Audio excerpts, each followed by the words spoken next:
Dedicated to the grind and dedicated to you. That's why we do what we do. This is Power Grind Boxing. Feel free to like, comment, and subscribe. So I'm looking at a channel called Fight Hype.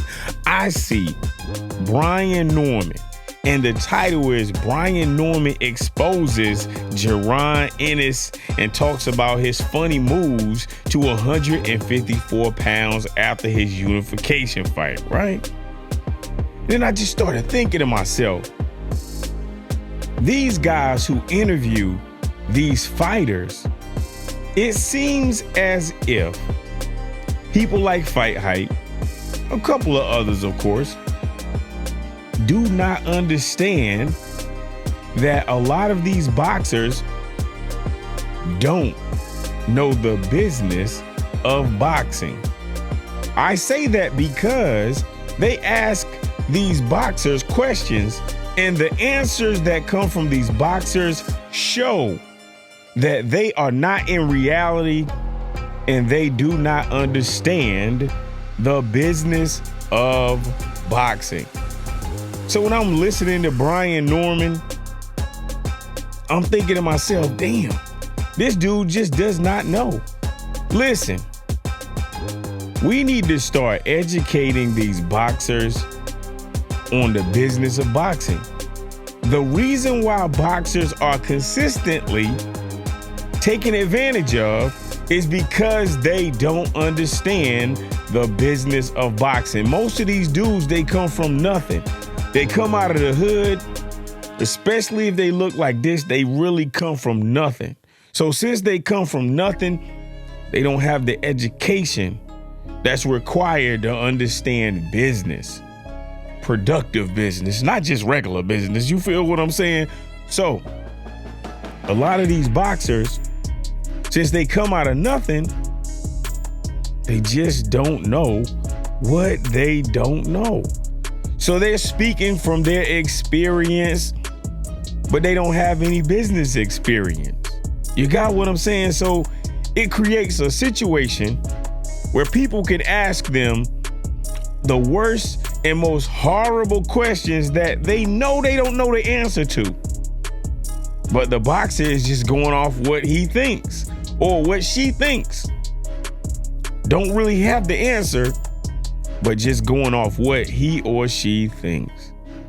So I'm listening to this and I'm listening to him, I guess, make assumptions about Jaron Boots Ennis. And I'm just shaking my head like, damn, this dude is lost. Peep this, man. Boxing has a lot of protocols. They have chemical protocols. Those chemical or those chemists, they own companies. WADA, USADA, VADA, all of those, right? These are pharmaceutical merged companies, right? So, my bad. They not pharmaceutical companies. They are companies that understand the pharmaceutical industry. They understand biology. They understand physiology, right? They have tests that can detect substances that are within your bloodstream. Do you understand? So, of course, they look for performance enhancement drugs and any other thing that's banned by the athletic council that establishes that sport. So now that we got that out the way, now you also have promoters, you got managers, you got people who own the venues, like the actual arena. Most of the times that's privately owned, but we're not gonna talk about that and how they get paid and things of that nature. So you have managers who manage the boxer, right? Also, you have promoters who promote the boxer. You have fitness and condition coaches and things of that nature, right? There's so many different moving pieces, so many different parts.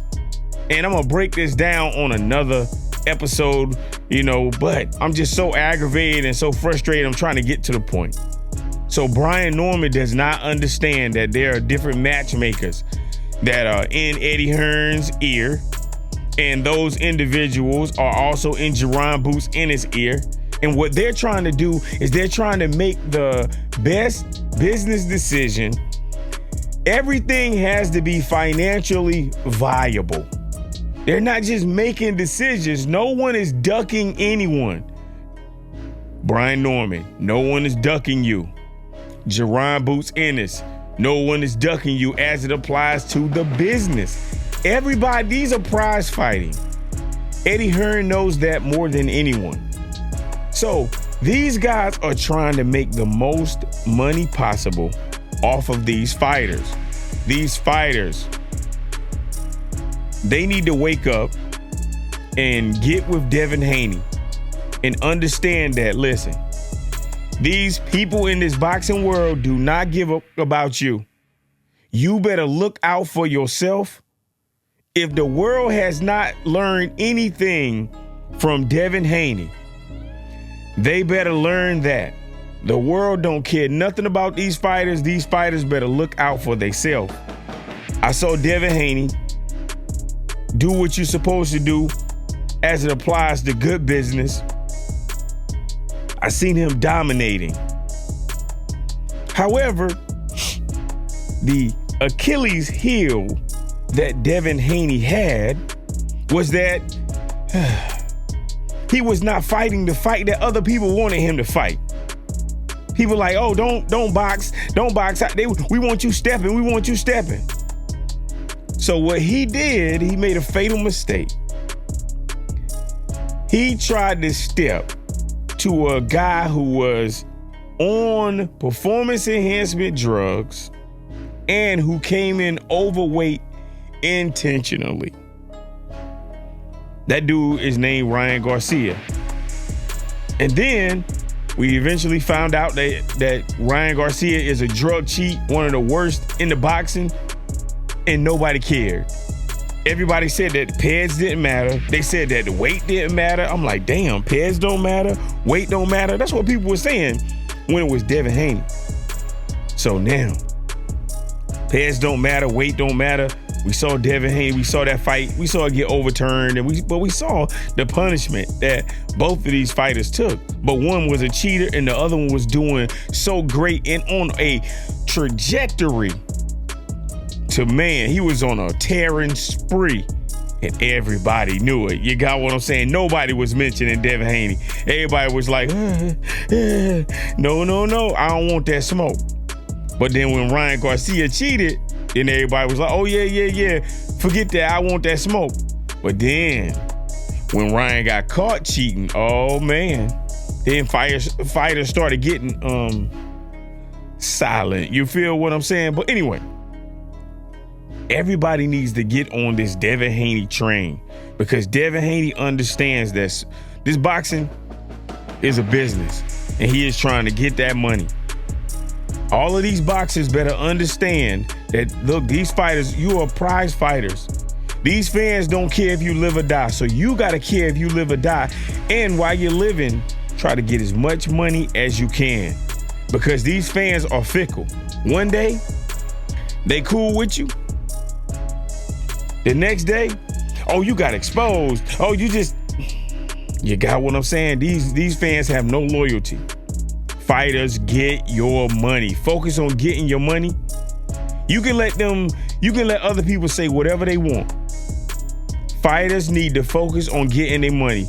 For Brian Norman, who does not understand the business of boxing, he don't understand that Eddie Hearn has matchmakers and they are trying to match Jaron Boots Ennis up with who's going to make him the most money. Now, Jaron Boots Ennis, he don't understand business. I'm sure somebody done told him this, but he didn't understand business either. Because he like, look, I want to unify. I want to do this. And then he was just trying to do what he wanted to do.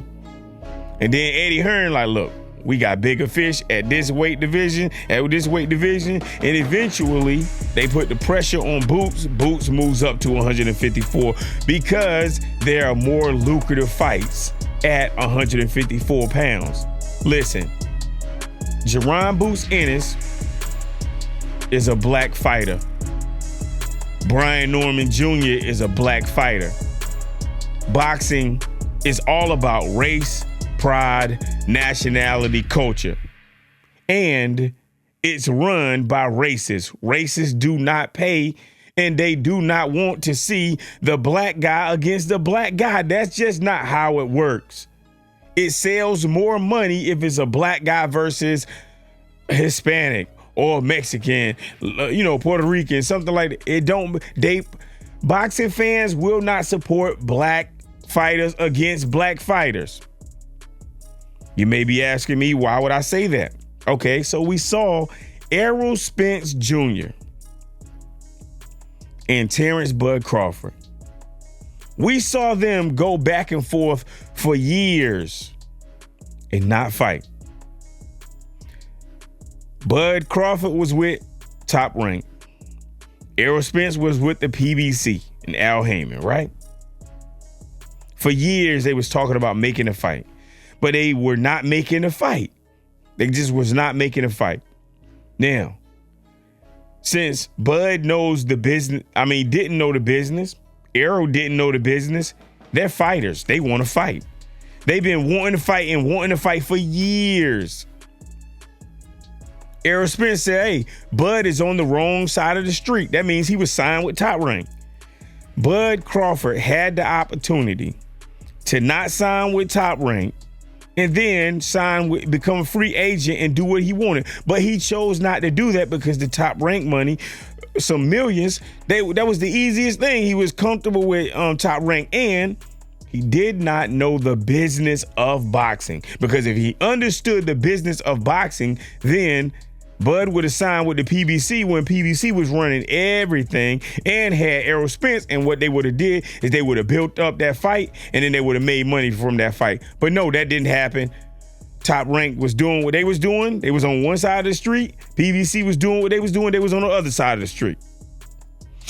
So for years, everybody, all of these boxing fans were saying, oh, we want to see the Crawford fight. We want to see the Crawford fight. Him against Errol Spence. Errol Spence got into a horrific car accident. Pulled him out. He came back from that. He kept trying to make the fight with Bud Crawford. So he got into another situation. Couldn't fight Bud when he wanted to fight Bud. And guess what?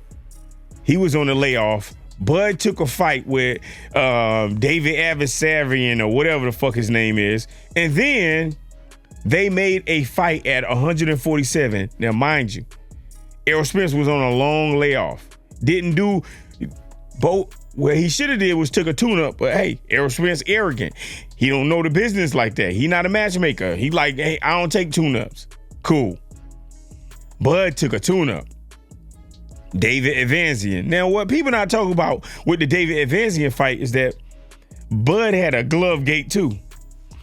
Bud gloves exploded and malfunction, and no one said anything. Everyone act like it didn't even happen. I was like, damn, that's crazy. But anyway, that I didn't even bring it up just to talk about that.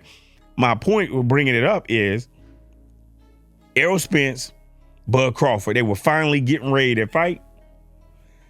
Contract signed. Mind you, Bud had a tune-up fight. He got his timing right. He got everything right. And Bud knew that he needed that. You got what I'm saying? So he got that David Evansian fight. Kato David Evansian, or whatever the fuck this motherfucker name is. I'm getting aggravated talking about this shit. So anyway, Bud get ready to fight Errol Spence. So boom, they get ready to fight. Errol Spence on that layoff. Bud coming off the warm-up of David. Bud Crawford dominates Errol Spence, right? Referee stops it. Boom, TKO. So, the pay-per-view numbers come out. And guess what? It was a shit fight. It was a shit fight. Now, mind you, this fight at the welterweight division for Undisputed hadn't happened in like 20 some years, 30 years. A fight that hadn't happened in like 30 years, almost 30 years, or maybe 25 years. I forgot what the fucking number was. A fight that hadn't happened that everybody wanted to see a undisputed welterweight champion, the numbers were shit. Because these boxing fans don't give a shit when it's a black guy versus a black guy. They don't. They just don't. They do not support it. And now with more streaming and more this and more that and more fake ass fans, boxers are not going to get supported by these boxing fans. So you need to take a page out of Haney's book. Get your money, because these boxing fans are shit. They were just like Bud and Spence's pay-per-view numbers. They were shit. You feel what I'm saying? It just ain't what it's supposed to be. You understand what I'm saying? So Brian Norman does not understand the business of boxing. So somebody near him needs to educate him that he needs to just get his money, because he's thinking, oh yeah, somebody's running away from me. Fool, nobody's running away from you. Don't nobody. Everybody's only caring about money. And the fighters, all these fighters, their problem is that they are not focused on the money in the business enough. Focus on the business of boxing. Boxing is cool. Focus on the business of boxing. If you do not focus on the business of boxing, you are making a grave mistake. These promoters don't care about you. Did you see how quick Eddie Hearn dropped Sabril Matias when Matias took that loss to Liam Paro? Did you see that? Do you remember that?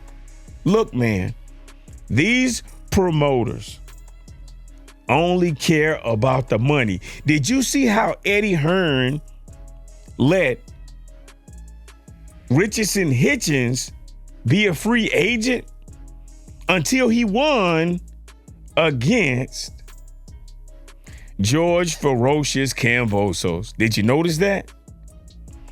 Hitchens was a free agent, and then after he won against George Kambosos, then Eddie Hearn trying to keep him at Matchroom. But if he had a loss, guess what? Eddie Hearn would have kicked him to the curb. Like, look, man, we did everything that we could do for you. We tried to make you a star. We gave you millions of dollars. You earned this, you earned that. I helped you do this. I helped you do it. Hey, man, your light bulb is out.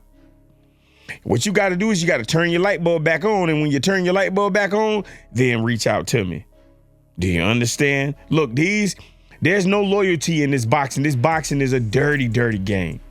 Look, we saw Tyson Fury and the referee get a 30 count to Tyson Fury, all because the money was being funneled and washed. You know that laundromat money, right? Yeah. You know what I'm saying? So the money was being launched and washed by an Irish gangster by the name of Kinahan. That's right. Look, man, boxing is started in organized crime. Look, it's a dirty game. These boxers need to wake up.